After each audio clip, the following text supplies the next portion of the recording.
How did your parents completely mess you up? The voicemail notification lit up my phone at 11:47 p.m. on a Tuesday, and I knew before listening that it would ruin my week.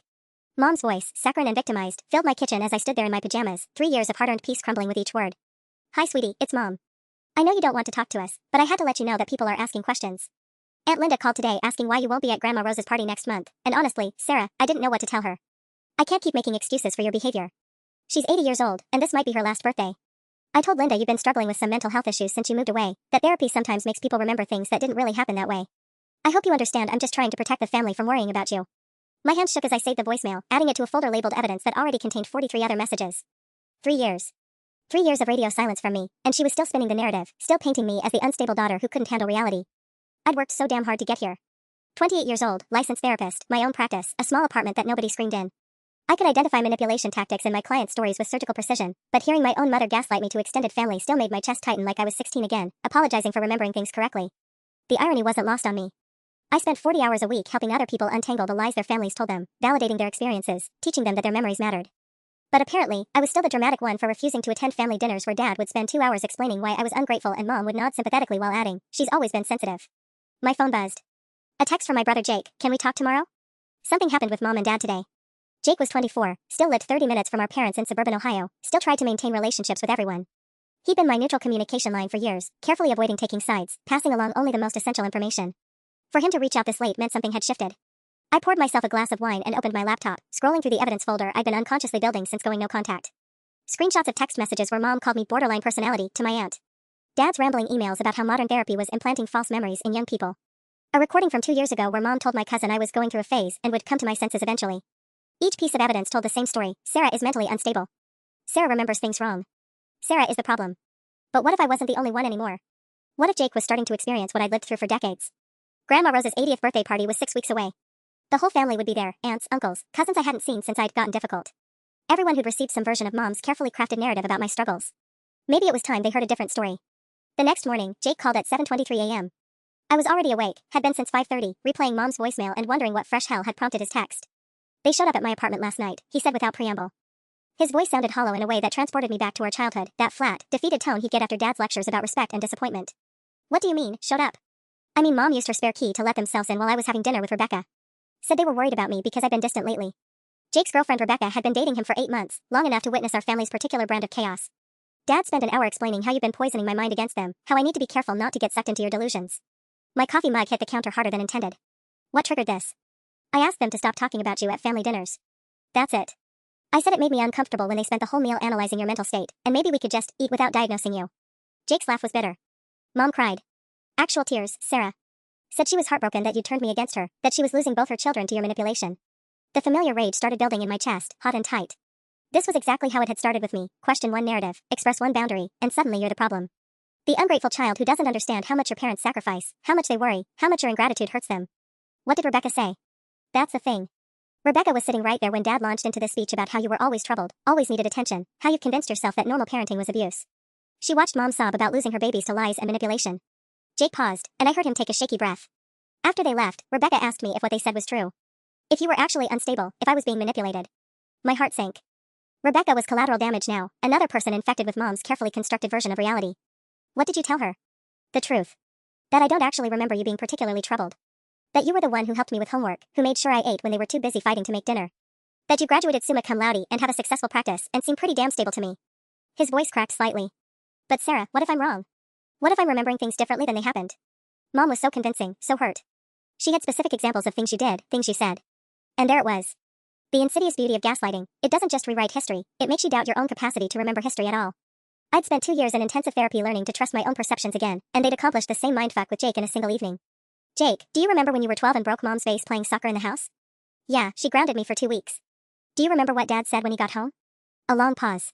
He said I was careless and disrespectful, that I never thought about consequences. And what did I tell you that night? Another pause, longer this time.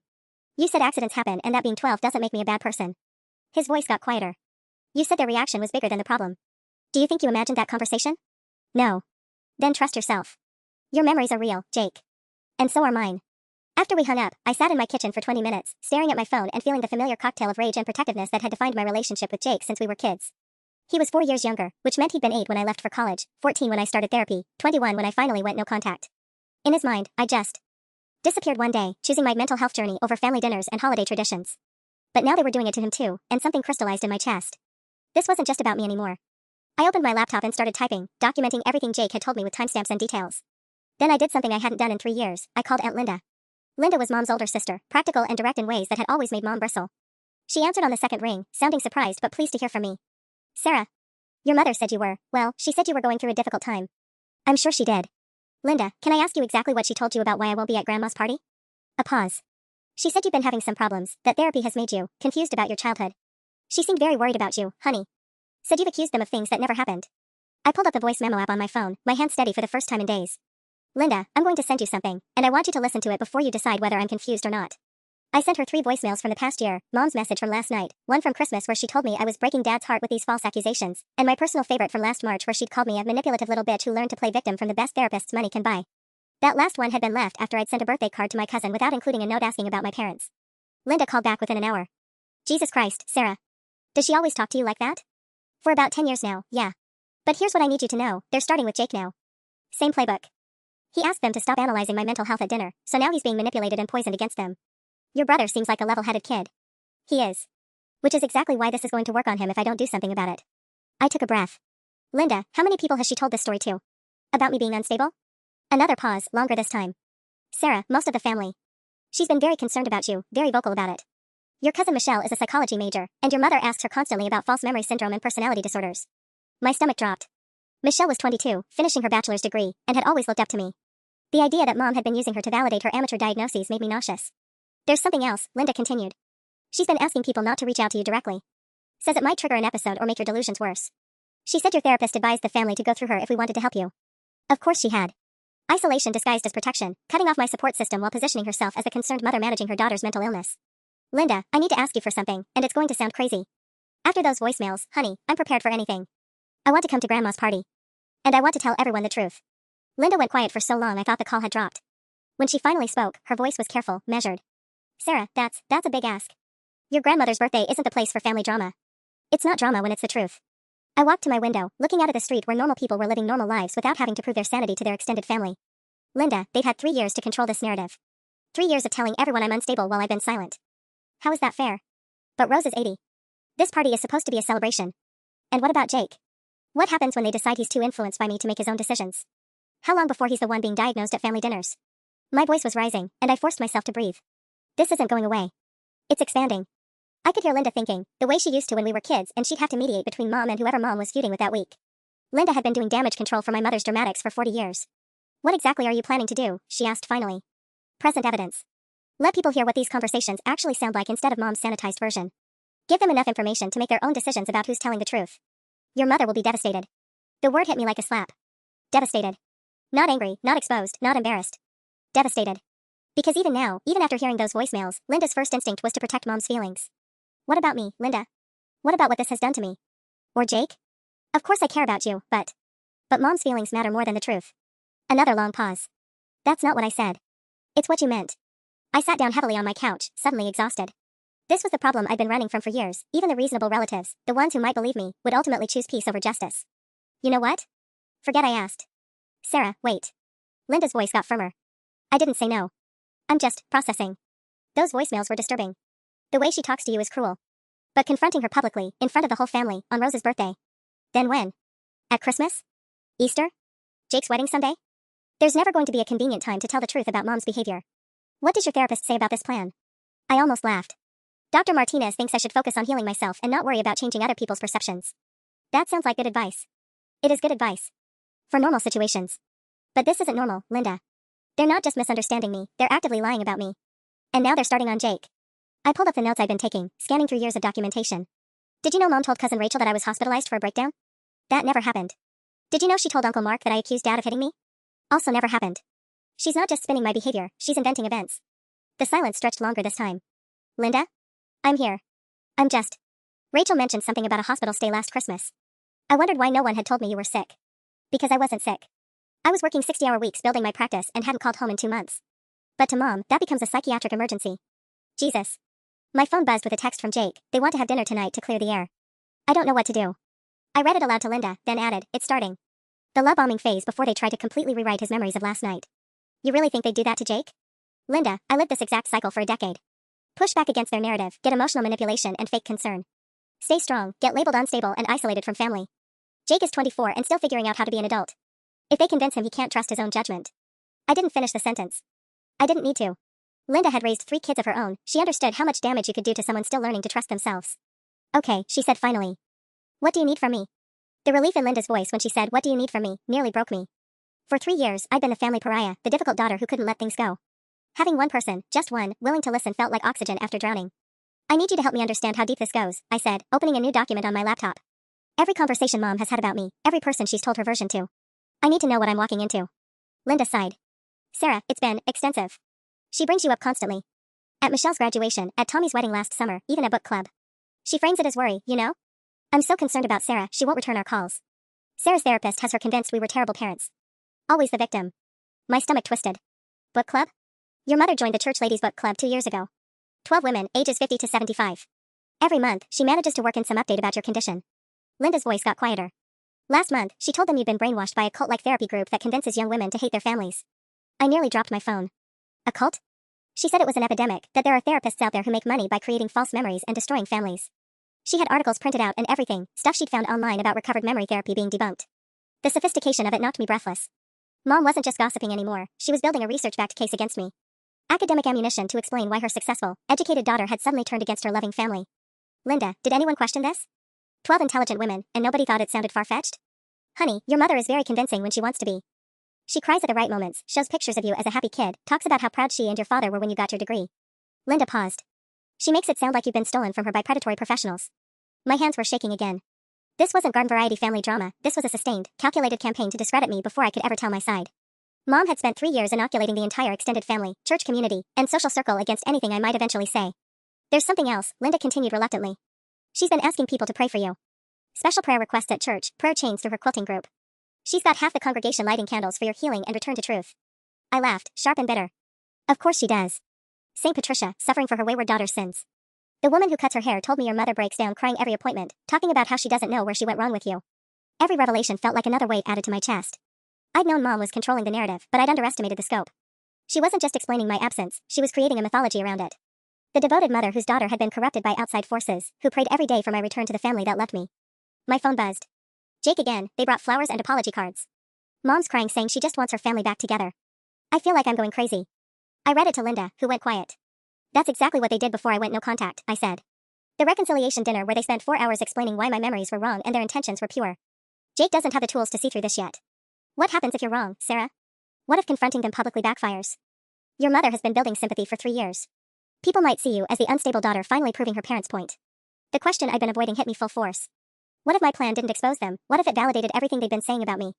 I have evidence, I said to Linda, my voice steadier than I felt. 43 voicemails, dozens of screenshots, recorded conversations. I'm not walking in there empty-handed. Evidence can be interpreted different ways, honey. Your mother will say you've been obsessively collecting normal family communications and twisting them to support false narratives. She'll say the fact that you recorded conversations proves you were paranoid and looking for problems. My heart sank because Linda was absolutely right. In Mom's version, my documentation would become Exhibit A in the case against my mental stability. What normal daughter secretly records her mother's calls? What healthy person keeps folders of evidence about their childhood? Then what do I do? Let her destroy Jake too. Before Linda could answer, my doorbell rang. I walked to the window and felt my blood turn to ice. Linda, I have to go. My parents are at my door. I hung up and stood frozen in my living room, watching through the blinds as Mom adjusted her hair in my building's reflection and Dad checked his watch. They looked like concerned parents making a difficult but necessary visit to their troubled daughter. Mom carried a small gift bag, probably homemade cookies or a plant, something that would look thoughtful to any neighbors who witnessed this scene. They'd driven 4 hours from Ohio. This wasn't a spontaneous drop-by. My phone buzzed with a text from Mom. Sweetie, we know you're home. Your car is here. We just want to talk for 5 minutes. We love you. Then Dad, Sarah, your mother has been crying for 2 days. Please give us a chance to clear the air before this gets out of hand. The coordinated approach was classic, Mom as the emotional one, Dad as the reasonable mediator. They'd probably planned this conversation during the entire drive, deciding who would say what, how to position themselves as the worried parents trying to save their family. Another text from Mom. Jake told us about your phone call this morning. We're worried you're having another episode. We just want to help. Another episode. As if I'd had a first one. My hands were shaking as I called Dr. Martinez's emergency line. She answered on the 3rd ring. Sarah? What's happening? They're here. At my apartment. They drove 4 hours and they're texting about episodes I've never had. My voice came out smaller than intended. Dr. Martinez, what if Linda's right? What if confronting them publicly just makes me look exactly as unstable as they claim? Where are you right now? In my apartment. They're outside my door. Are you safe? Do you want me to call someone? I don't know. They're not going to break down the door, but. I watched through the blinds as Mom sat down on my front steps, pulling tissues from her purse. The body language of a mother so distraught she couldn't even stand. They're staging something. Making sure anyone who sees this will remember the heartbroken parents and the daughter who wouldn't even open her door. Sarah, listen to me. You don't owe them access to you. You don't owe them a conversation. Your boundaries are valid regardless of how they choose to respond to them.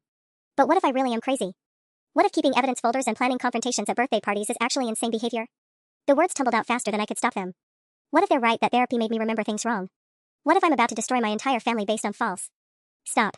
Dr. Martinez's voice cut through my spiral. Sarah, we've spent 3 years working through these exact thought patterns. This is what gaslighting does. It makes you doubt your own reality even when you have evidence supporting your perceptions. Especially when you have evidence. Through the window, I watched Dad join Mom on the steps. He put his arm around her shoulders while she dabbed at her eyes. Perfect tableau of parental concern. My phone rang. Unknown number, but I recognized the local area code. Don't answer, Dr. Martinez said, hearing it through the phone. They're probably using a neighbor's phone or calling from their car, trying to catch you off guard. The call went to voicemail. Within seconds, another text from Mom. The neighbor let us use her phone. We're not leaving until we know you're okay. She's very worried about you too now.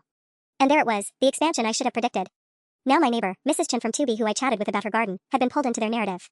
She'd seen the concerned parents camping on their daughter's doorstep, probably heard some abbreviated version of their story about my mental health struggles. They just recruited a witness, I told Dr. Martinez. Someone who can say she saw them trying desperately to reach their daughter who wouldn't even open the door. Sarah, do you want to call the police and report harassment? The question hung in the air. Call the police on my own parents for, what? Bringing cookies and sitting on my steps?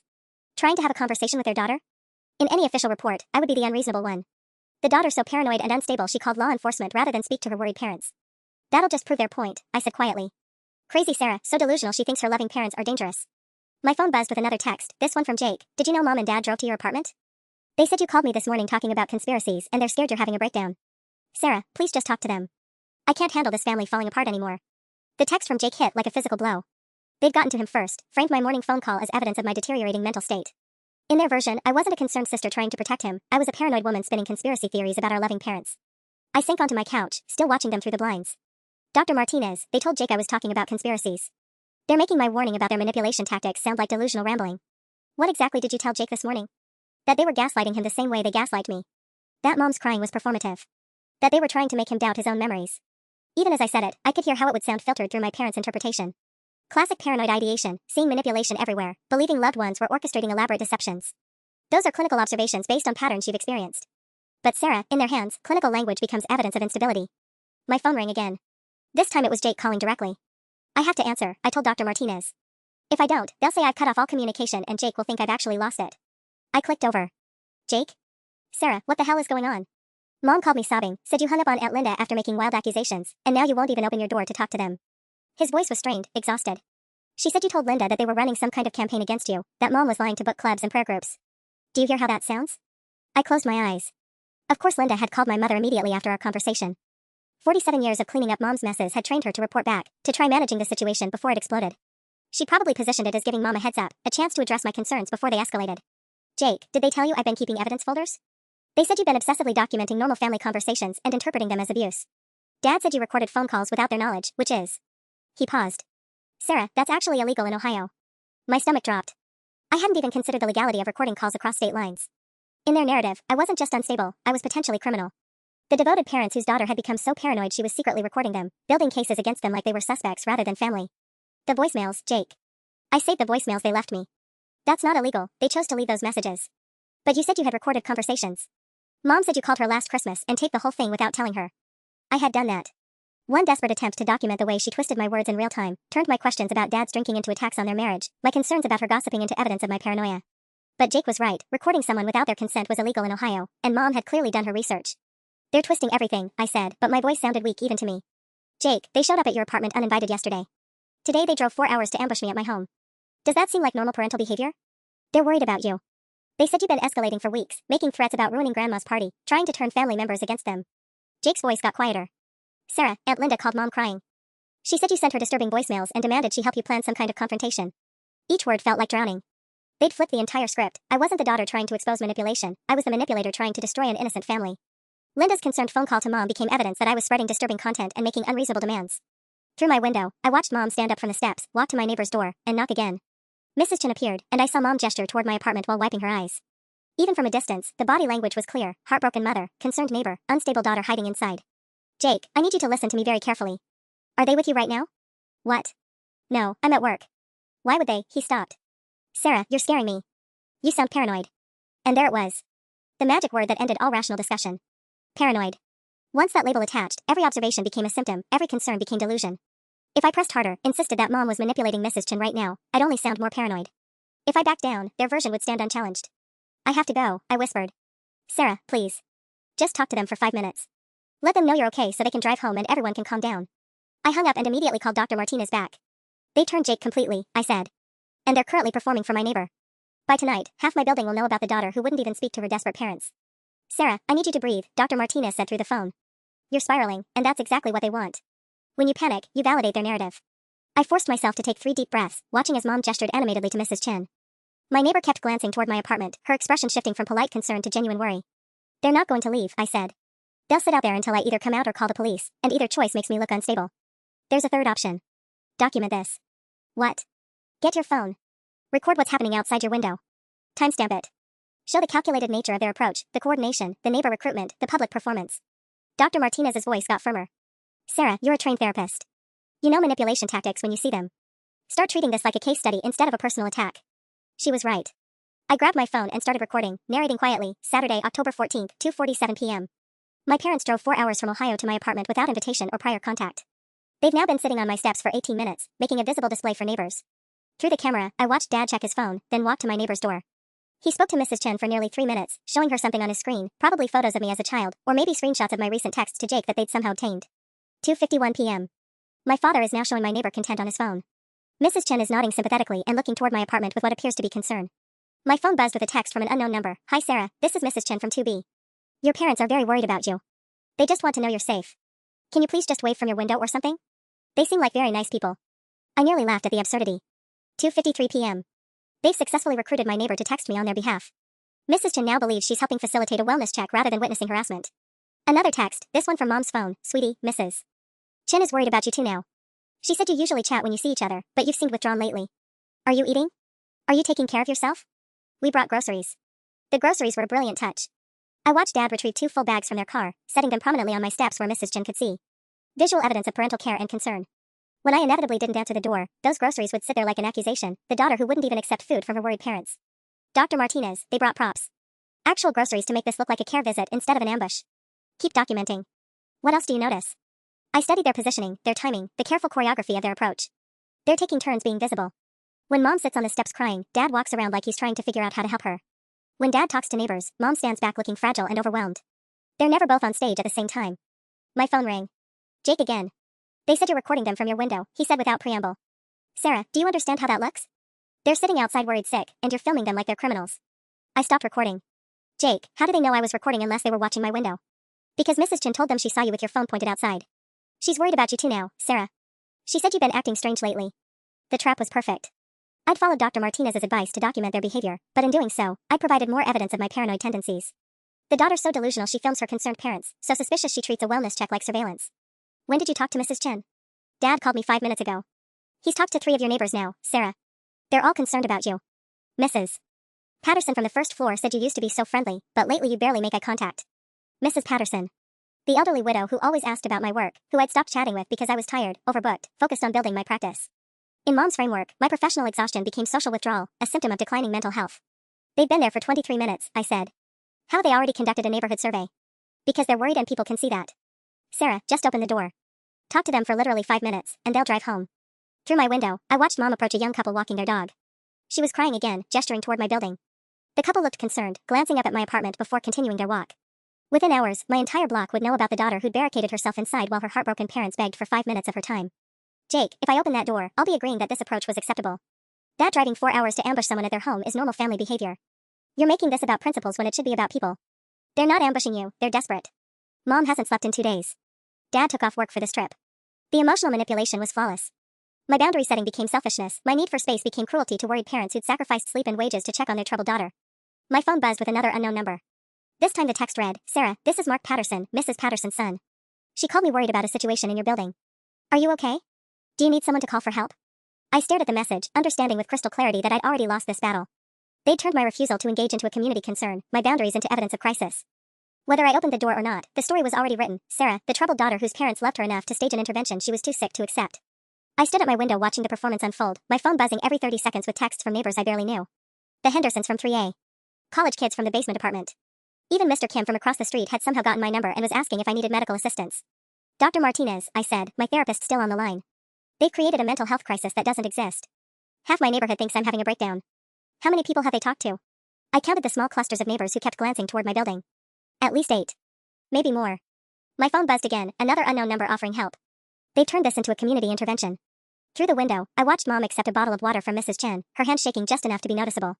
Dad stood beside her with his phone pressed to his ear, speaking in animated gestures that suggested he was coordinating something urgent, probably calling Jake again, or maybe Aunt Linda, expanding the circle of people who needed to know about Sarah's episode. 3:12 p.m., I narrated into my voice memo app.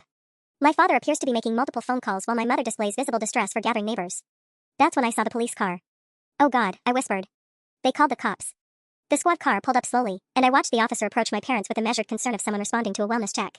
Dad stood immediately, extending his hand for a respectful greeting. Mom remained seated on my steps, the picture of a mother too distraught to stand. Sarah, are you there? Dr. Martinez's voice seemed to come from underwater. Police just arrived. Dad's talking to them now, showing them something on his phone. I could see the officer nodding, glancing up at my apartment building. This is it. This is how they win. Either I come down and submit to their intervention, or I refuse to cooperate with police conducting a wellness check. The officer walked toward my building entrance, pressing the buzzer for my apartment. My intercom crackled to life. Ma'am, this is Officer Rodriguez with Columbus PD. Your parents are concerned about your welfare. Can you please come down to speak with me, or would you prefer I come up? I closed my eyes, feeling 3 years of careful healing crumble in real time. Dr. Martinez, what do I do? You cooperate. You show him you're rational and safe. But Sarah, document everything. This isn't about your mental health anymore. This is about their willingness to weaponize emergency services to force contact. I pressed the intercom button. Officer Rodriguez, I'm fine. I'm an adult who chose not to answer my door when my parents arrived uninvited. That's not a mental health crisis. I understand, ma'am, but I need to visually confirm your safety. It's standard procedure for wellness checks. Of course it was. I grabbed my keys, checking my reflection in the hallway mirror. I looked tired but presentable, certainly not like someone in the midst of a psychological emergency. But I knew it wouldn't matter. By the time Mom finished explaining my history of episodes and my recent escalating behavior, Officer Rodriguez would see anything I said as potential delusion. I opened my apartment door to find the officer standing in the hallway, notepad ready. He was younger than I'd expected, probably late 20s, with a carefully neutral expression of someone trained to de-escalate volatile situations. Ms. Mitchell? I'm Officer Rodriguez. Your parents are very worried about you. They say you've been making threats against family members and exhibiting concerning behavior. Threats. They'd told him I was making threats. Officer Rodriguez, I'm a licensed therapist. I haven't made any threats against anyone. My parents drove 4 hours to my home without invitation after I ended contact with them 3 years ago. I kept my voice level, clinical. I'm exercising my right as an adult to maintain boundaries with family members. He wrote something in his notepad. They mentioned you've been recording family members without consent and sending disturbing messages to relatives. Every word Officer Rodriguez spoke felt like evidence being logged against me. I could see it in his posture, the slight shift backward, the way his hand moved closer to his radio. In his training, someone who records family conversations and sends disturbing messages to relatives fits a profile, and that profile doesn't end well for me. Officer, the recordings I have are voicemails my parents left on my phone. Saving messages someone voluntarily left isn't illegal. As for disturbing messages, I shared those voicemails with my aunt to provide context for their claims about my mental health. Your father says you called your brother this morning talking about conspiracies involving your parents. I felt my chest tighten. Every word I'd used to warn Jake was being filtered through their interpretation, transformed from protective concern into paranoid rambling. I told my brother our parents were using manipulation tactics I recognized from my own experience. That's not conspiracy theory, that's pattern recognition. Officer Rodriguez glanced toward the window, where my parents remained visible on the steps. Mom had positioned herself so she was facing up toward my apartment, tears still streaming down her face. They seem very concerned about you, ma'am. They've been sitting out there for over an hour hoping you'd talk to them. They've been performing for neighbors for over an hour, I corrected, then immediately regretted it. In his ears, that probably sounded exactly like paranoid ideation, believing that normal parental concern was actually an elaborate performance designed to manipulate observers. He made another note. Ma'am, are you currently taking any medication for mental health conditions? The question every mentally ill person dreads during police encounters. Answer yes, and you're potentially unstable, your perceptions colored by psychiatric medication. Answer no, and you might be dangerously unmedicated, your judgment compromised by untreated illness. I'm not taking psychiatric medication because I don't have a psychiatric condition requiring medication, I said carefully. I'm in therapy to process childhood trauma, which is why I limited contact with my parents. Your parents mentioned you've been seeing a therapist who specializes in recovered memory therapy. My stomach dropped. Mom had done her homework, armed Officer Rodriguez with just enough clinical terminology to make me sound like a textbook case of implanted false memories. Officer, I see Dr. Elena Martinez, who practices cognitive behavioral therapy and trauma-informed care. She's never used recovered memory techniques, nor have I recovered any previously forgotten memories. But I could see in his expression that the damage was done. He'd been primed to see me as someone whose therapist had convinced her that normal parenting was abuse, whose treatment had created rather than resolved problems. Ma'am, your parents just want to have a conversation with you. They've driven a long way, and they're clearly distressed. Would you be willing to speak with them for a few minutes? I'll stay present to ensure everyone remains calm. The perfect trap. Refuse, and I was the daughter so unstable she needed police supervision to speak with her own parents. Agree, and I was validating their nuclear option, that driving 4 hours and calling law enforcement was an acceptable way to force contact with someone who'd clearly established boundaries. My phone buzzed. Text from Jake, the police officer called me. Sarah, please just talk to them. This is getting out of control. People are starting to think you really are having some kind of breakdown. I showed Officer Rodriguez the text. My brother is being told I'm having a breakdown. Does someone refusing to answer their door constitute a mental health emergency? Your parents are concerned about escalating behavior over several weeks. They mentioned threats about disrupting a family gathering. Threats. Again. Officer, I considered attending my grandmother's 80th birthday party to address the false narrative my parents have been spreading about me. That's not a threat, that's someone wanting to defend their reputation. He wrote that down too, and I realized how it sounded, the unstable daughter planning to confront her worried parents at an elderly woman's birthday party, potentially ruining a celebration to air grievances about perceived slights. Every word I said was being processed through the framework Mom had provided. Sarah makes threats, Sarah believes in conspiracies, Sarah's therapist has filled her head with false memories. I was arguing my case to someone who'd already been given the verdict. Ma'am, I'm going to ask you one more time. Will you speak with your parents? 5 minutes, with me present, just to reassure them you're safe? Through my apartment window, I could see the crowd of neighbors had grown. Mrs. Chen was now standing with the Hendersons, all of them watching my building with the concerned attention of people witnessing a crisis intervention. If I said no again, Officer Rodriguez would have to make a decision about whether I was competent to refuse. And Mom had given him every reason to doubt that competence. I looked at Officer Rodriguez's expectant face and realized I was trapped in a scenario where any choice I made would be used against me. But then something shifted in my chest, the same clinical detachment I used with difficult clients. Officer Rodriguez, before I agree to anything, I need to know exactly what my parents told you I threatened to do. He flipped through his notepad. They said you planned to expose them at a family gathering, that you'd been collecting evidence to destroy their reputation, and that you told your aunt you were going to make everyone see the truth at your grandmother's birthday party. I almost laughed. They'd taken my exact words and stripped them of all context, turning my desire to defend myself into a campaign of destruction. Officer, if someone was spreading false information about your mental health to your entire family, would wanting to correct that record constitute a threat? That would depend on the method, ma'am. The method is presenting evidence. Voicemails they left me, text messages they sent, documented conversations. I pulled out my phone. Officer, would you like to hear what my mother's normal parental concern actually sounds like?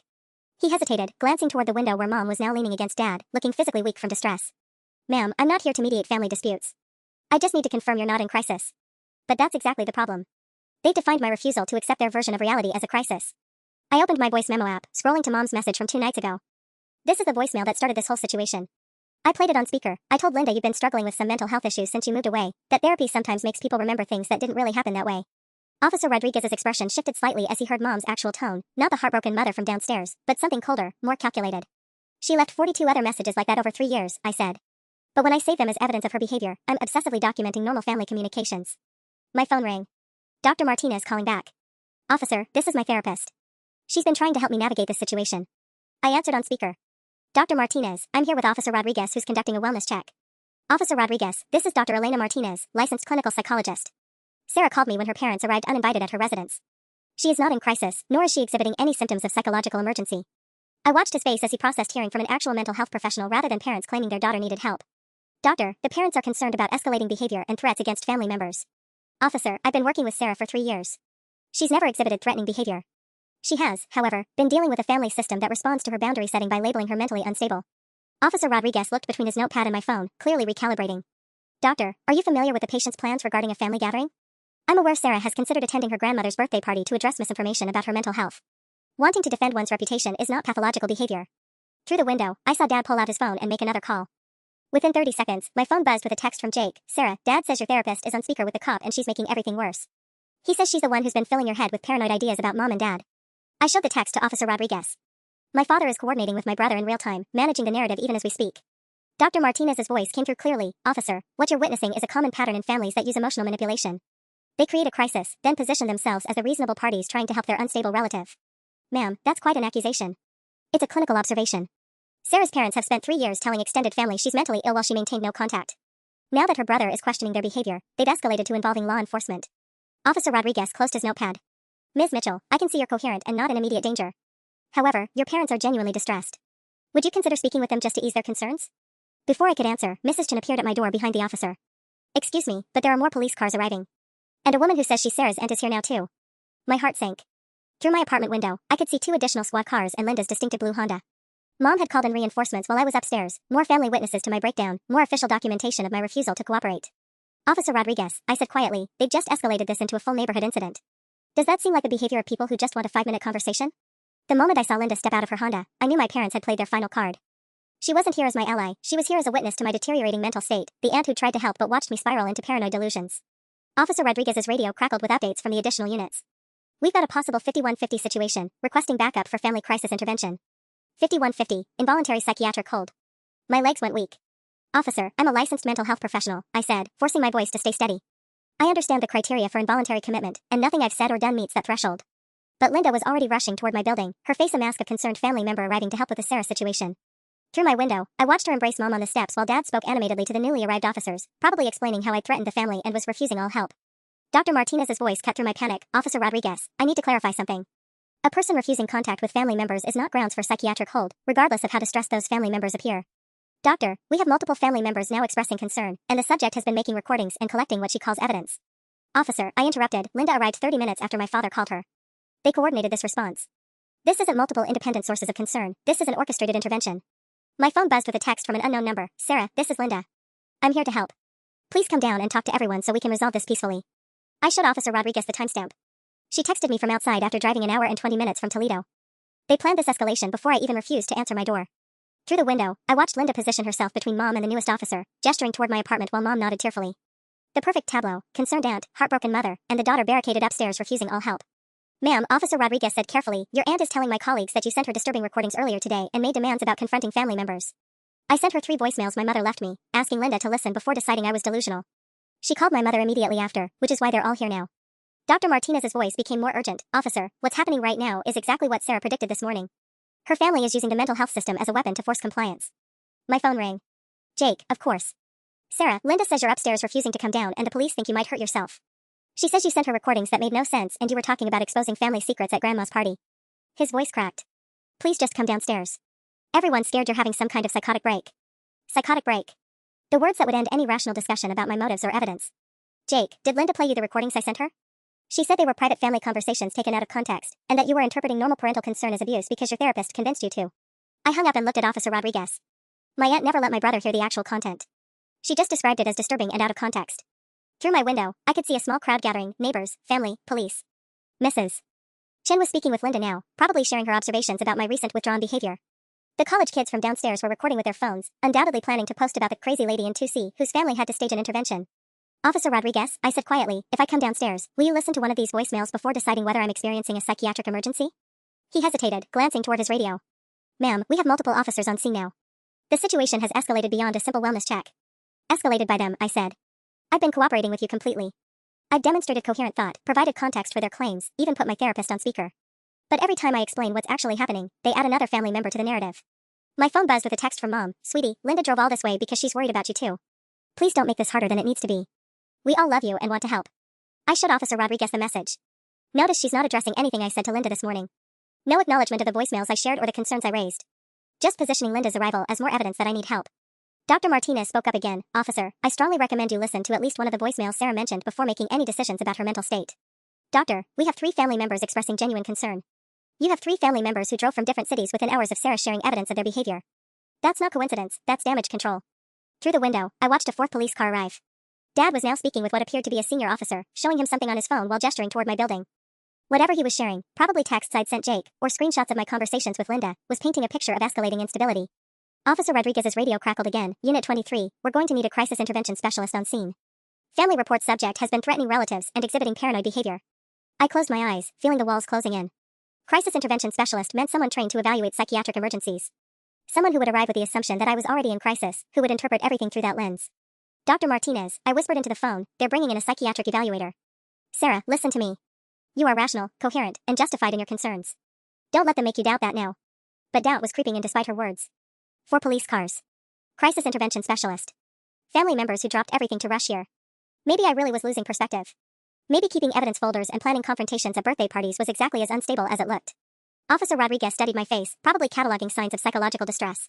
Ms. Mitchell, I'm going to ask you to come downstairs voluntarily. We can sort this out more easily if you cooperate. Through my window, I could see Linda wiping away tears as she spoke to the senior officer. My phone buzzed with another text from Jake. Linda says you've been getting progressively worse for months and she should have called for help sooner. Sarah, please. Just come down and talk to everyone. I looked at Officer Rodriguez, understanding that my next decision would determine whether I walked downstairs on my own terms or was escorted down as a psychiatric emergency. I stood at the threshold of my apartment, watching Officer Rodriguez wait for my decision, when my phone rang with a number I didn't recognize. Something made me answer. Sarah? This is Rebecca, Jake's girlfriend. I'm calling from my car. I just left their apartment and I need to tell you something. Officer Rodriguez held up a hand, clearly wanting me to hang up, but I put the call on speaker. Rebecca, I'm here with police officers. My family called in a wellness check. I know. Jake's been getting calls for the past hour about you having some kind of breakdown. Her voice was shaking. But Sarah, after Jake left for work, I went back to get my sweater and I heard your parents in his apartment. They have a key. Officer Rodriguez frowned. Ma'am, who is this? I'm Jake Mitchell's girlfriend. I've been watching this family for 8 months, and something isn't right. Rebecca's voice got stronger. They're in his apartment right now, going through his laptop. I heard them talking about deleting text messages between him and Sarah. My heart stopped. Rebecca, are you sure? I recorded it on my phone. Your mom said, we need to clean up his messages before the evaluation. Make sure there's nothing that supports her version. Your dad was reading texts out loud, deciding which ones made you sound unstable. Officer Rodriguez's expression shifted. Ma'am, are you saying the family is tampering with evidence? I'm saying I watched them break into my boyfriend's apartment to delete communications that might contradict their narrative about his sister's mental health. Rebecca's voice was crystal clear now. And I have audio of them doing it. Through my window, I saw Dad's phone ring. He answered, spoke briefly, then his face went pale. He grabbed Mom's arm, interrupting her conversation with Linda. They just realized Rebecca caught them, I told Officer Rodriguez. Watch what happens next. Within 30 seconds, Dad was speaking urgently to the senior officer, gesturing broadly. Mom pulled out her own phone, probably calling Jake to warn him about his unstable girlfriend who was now making accusations. My phone buzzed with a text from Jake. Rebecca just called me with some crazy story about Mom and Dad in my apartment. She's obviously been influenced by your paranoia. I'm so sorry, Sarah. It's like you're infecting everyone around you. I showed the text to Officer Rodriguez. They just convinced my brother that his girlfriend of 8 months is being influenced by my paranoia. Rebecca caught them tampering with evidence, and within minutes she's been labeled as infected with my delusions. Ma'am, Officer Rodriguez said to Rebecca, still on speaker, did you actually witness the parents in the apartment? I have video of them entering with a key, and audio of them discussing which of Jake's messages to delete. Your mom specifically said they needed to control the narrative before Sarah gets evaluated. Rebecca paused. Officer, I'm a psychology graduate student. I know what gaslighting looks like, and this is textbook. Dr. Martinez's voice cut in. Officer Rodriguez, this is exactly what I've been trying to explain. The family creates evidence of Sarah's instability while simultaneously destroying evidence that contradicts their version. Through the window, I watched Linda approach the senior officer with obvious urgency. Dad was showing him something on his phone again, probably explaining how Rebecca was another victim of my manipulation, how I was now turning Jake's girlfriend against the family. Officer Rodriguez, I said quietly, in the next 5 minutes, you're going to be told that Rebecca is unstable too. That I've somehow infected her with paranoid delusions. Watch how quickly they pivot from concerned family to discrediting a witness. My phone rang. Linda calling. Don't answer, Dr. Martinez advised through my speaker. It went to voicemail immediately. Linda's voice filled my apartment. Sarah, we know Rebecca called you. She's clearly been influenced by your version of events. We found some concerning messages on Jake's phone that show you've been filling her head with conspiracy theories about the family. We're worried you dragged an innocent girl into your delusions. I looked at Officer Rodriguez. 47 seconds. That's how long it took them to reframe Rebecca from Jake's girlfriend to another victim of my psychological manipulation. The senior officer's voice came through Rodriguez's radio. Unit 12, we now have reports that the subject has been influencing other young people, spreading paranoid ideation to her brother's girlfriend. Crisis intervention specialist is en route. Rebecca was still on the line. Officer, I can send you the video right now.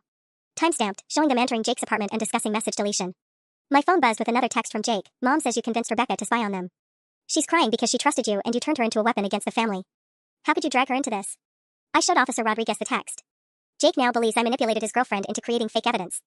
They've neutralized their biggest threat by making her another symptom of my disorder. Officer Rodriguez looked between his radio, my phone, and the growing crowd outside my window. For the first time since arriving, he seemed genuinely uncertain about what he was witnessing. Ma'am, this is getting very complicated. No, I said firmly. It's getting very clear. The crisis intervention specialist arrived in an unmarked sedan, and I watched through my window as Dad immediately approached her, a middle-aged woman with a clipboard and the brisk efficiency of someone who'd handled hundreds of family psychiatric emergencies.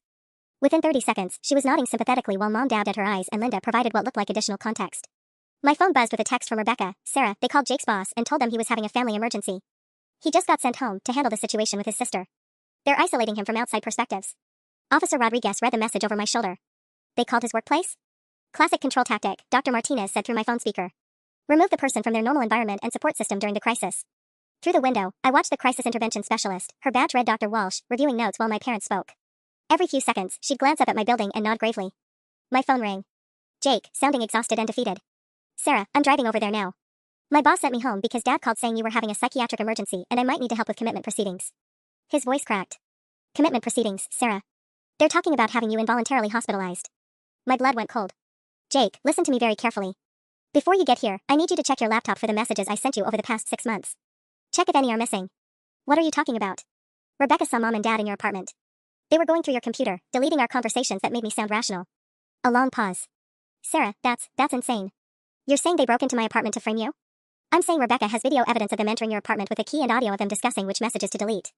I watched Dr. Walsh pull out what looked like commitment paperwork. Jake, they called your boss to get you sent home. They're orchestrating a psychiatric hold. Does that sound like normal parental concern? Or it sounds like they're desperate because their daughter is having a psychotic break and dragging innocent people into her delusions. Jake's voice was strained. Sarah, do you hear yourself? You think mom and dad are running some elaborate conspiracy involving police, crisis specialists, deleted messages, and coordinated phone calls. Officer Rodriguez was listening to every word, and I could see the doubt creeping back into his expression. Jake was right, spoken aloud, it did sound like textbook paranoid delusion. The woman who believed everyone was conspiring against her, who saw manipulation in every family interaction. Jake, when you get home, check your laptop. Look for our conversation from September 15th where I told you I was worried about mom's drinking. Look for the text thread from October 3rd where you said dad's anger scared you. I'll check, but Sarah, even if some messages are gone, that doesn't mean mom and dad deleted them. Maybe I deleted them myself, or they got lost in an update. Through my window, I saw Jake's car turn onto my street. Dr. Walsh immediately walked over to intercept him, clipboard ready. Within moments, she was speaking to him with the practiced empathy of someone explaining a loved one's psychiatric condition. My phone buzzed with a text from an unknown number. This is Dr. Walsh, crisis intervention specialist. I understand you're having a difficult time, Sarah. I'd like to speak with you privately before we make any decisions about next steps. Officer Rodriguez read the message. Ma'am, Dr. Walsh is very experienced with family psychiatric situations. She just wants to assess whether you need additional support. Support, I repeated. Is that what we're calling involuntary commitment now? Dr. Martinez's voice came through my speaker. Officer Rodriguez, I need to speak with Dr. Walsh directly. As Sarah's treating therapist, I should be consulted before any psychiatric evaluation. But through my window, I could see it was too late. Dr. Walsh was already speaking with Jake, probably explaining the signs she'd observed, the family's concerns, the legal process for getting me help. Jake's shoulders sagged as she spoke, his last defenses crumbling under professional validation of his parents' narrative. My phone rang. Rebecca again, her voice urgent. Sarah, I just sent the video to Officer Rodriguez's partner. But your parents told Jake I was never actually his girlfriend, that I was someone you hired to infiltrate the family and gather ammunition.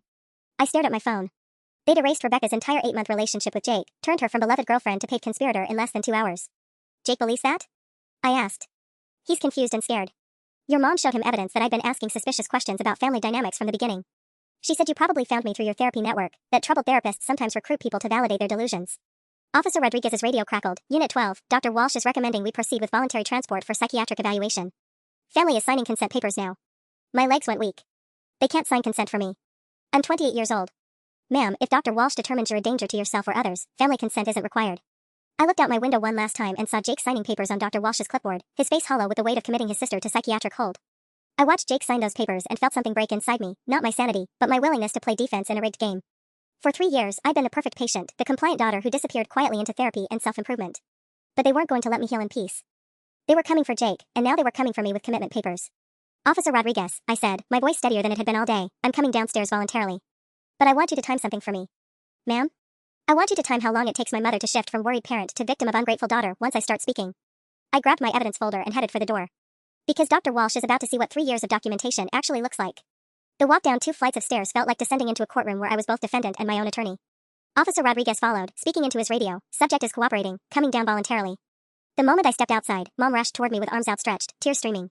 Oh, sweetie, thank God. We were so scared. I stepped back, maintaining distance. Officer Rodriguez, start timing.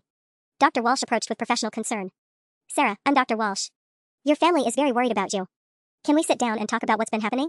Dr. Walsh, before we talk about what's been happening to me, I'd like you to hear what's been happening from me. I opened my evidence folder and pulled out my phone. This is the voicemail that started yesterday's events. I played Mom's message from Tuesday night on speaker, the one where she told Aunt Linda I was struggling with mental health issues and therapy was making me remember things wrong. Dr. Walsh listened with a neutral expression of someone trained not to react, but I saw her glance at Mom when the tone turned cold and clinical. Sarah, Mom interrupted, her voice shaking, you're taking that completely out of context. I was trying to protect you. Protecting me by telling extended family I'm mentally unstable? I played the second voicemail, the Christmas message where she called me a manipulative little bitch. The shift happened exactly as I predicted. Mom's tears stopped midstream, replaced by tight-lipped anger. This is exactly what I mean. She records private family conversations and twists them to make us look. 37 seconds, Officer Rodriguez said quietly. Dr. Walsh looked confused. Excuse me? I asked him to time how long it would take my mother to go from worried parent to angry victim once I defended myself. 37 seconds. I pulled out printed screenshots. Dr. Walsh, these are text messages my mother sent to relatives over 3 years. I've organized them chronologically so you can see the escalation. Jake stepped forward, looking lost. Sarah, please stop. You're making this worse. Jake, did you check your laptop? His face went pale. Some messages are missing, but that doesn't mean.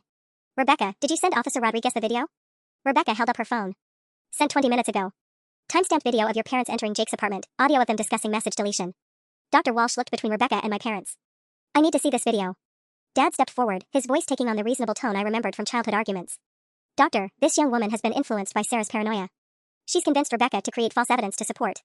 I'm a psychology graduate student at Ohio State, Rebecca interrupted. I understand the difference between evidence and paranoia. I also understand what I recorded. Dr. Walsh watched the video on Officer Rodriguez's phone, her expression shifting as she heard Mom's voice saying, "We need to clean up his messages before the evaluation." The silence stretched for nearly 30 seconds before Dr. Walsh spoke. "Mrs. Mitchell, can you explain why you were discussing evaluation preparation while in your son's apartment?" Mom's composure finally cracked completely. "She's turned everyone against us. Our own children, some girl Jake barely knows, probably half the family by now. This is what she does. She manipulates people into believing we're monsters when all we've ever done is love her and worry about her mental health." "There it is," I said quietly. "Dr. Walsh, in the span of 5 minutes, you've watched my mother go from heartbroken parent to angry victim to conspiracy theorist. Everyone who contradicts her narrative gets labeled as manipulated by me." Dr. Walsh looked at the commitment papers Jake had signed, then back at me. "Sarah, your presentation is coherent and your evidence is compelling. But your family's level of distress is also genuine. Help me understand what resolution you're seeking here." For the first time in hours, someone was asking what I wanted instead of what was wrong with me. I want them to stop lying about me to extended family. I want Jake to have access to his own text messages. And I want to attend my grandmother's 80th birthday party next month to present this evidence to the relatives who've been told I'm delusional. I looked directly at Mom. "You've had 3 years to control the narrative. It's my turn." Linda, who'd been silent through the whole exchange, finally spoke up. "Patricia, I heard those voicemails. The way you talked to her." She turned to Dr. Walsh. "Doctor, I think we need to reconsider what's actually happening here." The crowd of neighbors began to disperse as the realization spread that this wasn't a psychiatric emergency, it was a family power struggle played out with professional intervention. Mrs. Chen approached me hesitantly. "Sarah, I'm sorry. Your mother was very convincing about you needing help." "That's what she does," I said simply. "She's very convincing." Dr. Walsh tore up the commitment papers. "Based on my evaluation, Sarah Mitchell does not meet criteria for involuntary psychiatric hold. She's presented evidence of family dysfunction, not personal delusion." Mom's final play was predictable. She collapsed against Dad, sobbing that she'd lost both her children to lies and manipulation. But this time, only Dad moved to comfort her. Jake stood frozen, staring at his phone where Rebecca had forwarded him the deleted messages she'd screenshotted earlier. Linda walked over to me. "Sarah, about Grandma's party." "I'll be there," I said. "With evidence, with witnesses, and with 3 years' worth of truth." As the police cars pulled away and the crowd finally dispersed, Jake approached me hesitantly. "Sarah, I'm sorry. I didn't want to believe they would. They've been doing this to me since I was 16, Jake. Now you know why I left." Mom and Dad drove away without another word, their 4-hour intervention having accomplished exactly the opposite of what they'd intended. Instead of discrediting me, they provided a real-time demonstration of their manipulation tactics to law enforcement, mental health professionals, and witnesses. 6 weeks later, I walked into Grandma Rose's 80th birthday party with a folder full of evidence, Linda by my side, and Jake and Rebecca as my witnesses. By the end of the evening, the extended family understood exactly why I'd stayed away for 3 years. And for the first time since going no contact, I wasn't the family's problem anymore. I was the daughter who'd survived them.